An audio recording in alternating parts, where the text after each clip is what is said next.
Okay, so here we are again. Now I'm going to show you, I'm going to go through again setting these cases, setting the die so that the cases heel closed. I don't care if this gets, if you click on a video and it looks boring to you and you're like, oh, I already see it, you already did this, we already covered this, fine.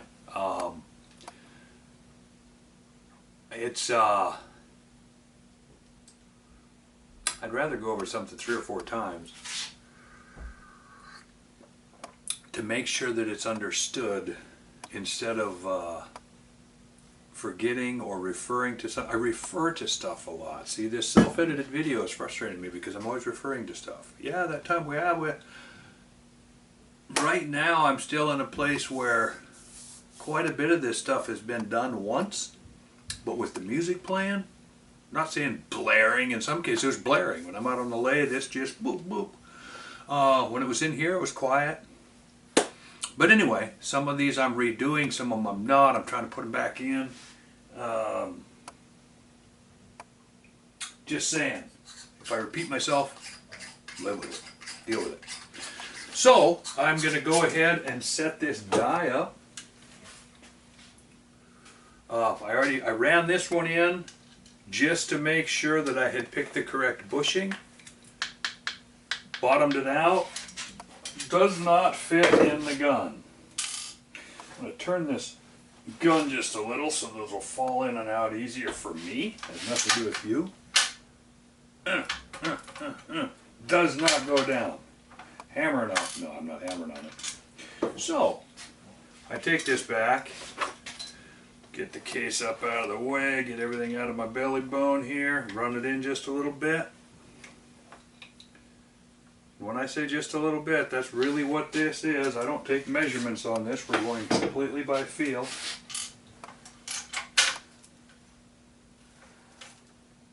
Okay, we're closed now. I think I'm going to go just a little bit more because that's a little tighter. I'm about heeling her down tight. I love tight, but that's tight enough that even I am a little hesitant and reticent. So, we're now down to, man, we're almost touching the die. Let's see how that goes in. The other thing is when I fire form these, I'll probably do them in a gun that doesn't even have a stock on it. I could still stand some. That's the nice thing about having such a custom situation like I've got here. I can make tiny incremental adjustments so easily that, and I've got acres of die shims. I've just got all kinds of stuff that I've collected through the years for doing a lot of this stuff, and I still use some of it. But sometimes it's just good to be, that's a little too far. That's a little bit looser than I like. Let me just show you what I mean by looser than I like. Now, granted, there's no correlation between the way you make a thing look and the way I make a thing look, or vice versa. So, the fact that I'm going to show you doesn't say a whole lot, but I'm still going to do it. So I take that case, feed it in the ejection port here, and I can close it. Boy, you know, that's just not bad. It's just, I think I'd be going to leave that. It is a little looser than the other one, but definitely will resist. I'm just looking here, we're definitely all the way to the shoulder. I mean, we are all the way to the shoulder. I'm going to hit auto here.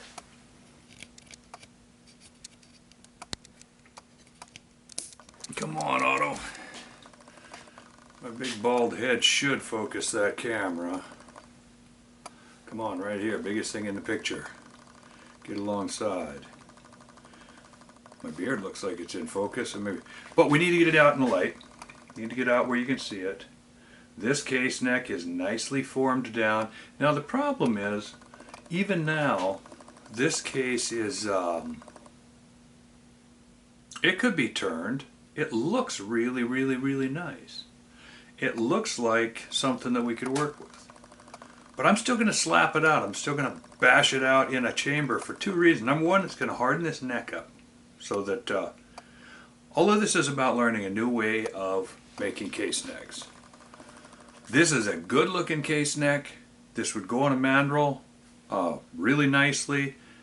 This neck shoulder junction though has got a little swish to it. And so what I would do is I'd go grind a cutter. I would match that curvature. I would run this up. Then we'd start seeing the problems. As that cutter came up to this corner, as that cutter came up to where these two meld together, we would find that this shoulder is not well formed. We'd find that this shoulder is the modeling clay that it came as. So until this has been hammered, it's not really good. It's pretty nice right now. It's pretty decent. But to go back to our drawing board that we're just using, let's see if I can get this up in here. This will be really experimental. We were talking about how they had the guiding means, which as now you can see the facility of it, that neck is completely and absolutely dead center on there. It was guided in, it was guided through. It's got a little ring, a little transition between the two. There's almost a little scuff all the way around it where it transitioned from the first bush to the second one. But what we don't have is this off-center neck that I talked about. And every one of them, hard or soft, every one of them, no matter what, when the top is guided on the way in, and then as it goes from there, that acts as the guide. It acts like a pilot, and it pilots the rest of it. So you get this two-step thing that's nice and straight. But now when we run up into the cutter, I will be grinding the cutter so that it comes out. And here's where anybody who's around reloading very long hears about donuts. And someday, if there's ever reason to, I'll go through and explain exactly what and how donuts are, what they are and how they're formed. But basically, you've got heavy body brass, slightly thinner shoulder brass, and then the thin neck brass on a case. When we turn this, the idea of hammering it out ahead of time is to get that case to pop out so that hopefully the shoulder brass is done flowing up or being pushed up into the neck. Then when we come back and trim this, we can trim a little bit into this shoulder here, kind of divot it in just a little bit, and that'll give us room for a few more slaps and even a little bit more lengthening or extruding. A die set up perfectly should allow you to reload the case over and over and over, and it should never grow longer and longer and need to be trimmed off. Because if it's growing longer and longer and needing to be trimmed off, then the brass is coming from way down at the base, down at the web to body junction, and you're going to get a case head separation. So let's try to avoid that, and let's also try to, so I'm going to, right now, that 264 bushing, shoved everything down to where I'm shooting a 264 neck. So everything works out. This is all planned out ahead of time. I'm going to go out, fire farm them, smack! Tightens this corner up right here so I don't get, otherwise we're going to get a shoulder that cuts big on one side, maybe a chunk here, and maybe nothing here. Or possibly when we go to trim it out, one side will come and it'll have a little, like it doesn't even touch because this shoulder's a little back. Anybody who's ever turned necks up into the shoulder and tried to eliminate, man, did I get any of that in the picture? This is the end view. Cutter came up here and it kind of skips around the shoulder. I guess so. When I'm not looking at that monitor, I sometimes lose track of where I am or what I'm doing. But anybody who's ever turned necks and anybody who's ever ran the cutter up into the shoulder is aware of that shoulder wobble. So we're trying to eliminate that. We're going to eliminate that. I'm not trying to. What we're trying to do is turn necks on a lathe. Now whether that's going to work, I can't say. After the ultimate fail that I came up with last time, which isn't normal, but we'll lick it. we'll get it. Those necks were just too soft and too rough, and the shoulders were wobbly, and everything about it was like, I just didn't like it. But this time, we're gonna do it the old school way.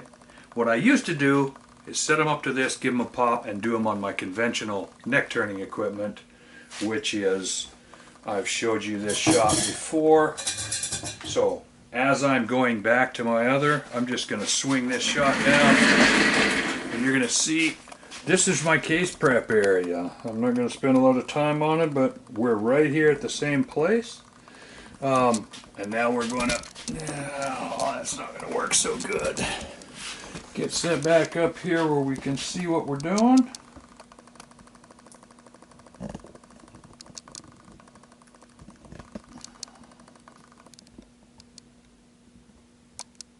There we are, and we are back. So I'm going to leave that on autofocus for a while and just see how that works out.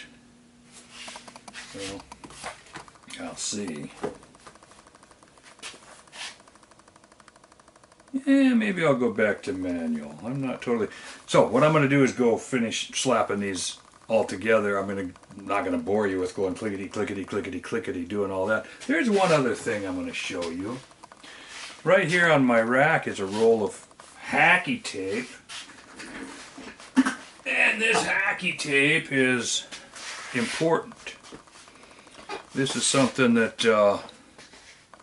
this type of die needs. You just saw me adjust the die down. It's in there, it's tight, it's bottomed out. Now, we tape it there.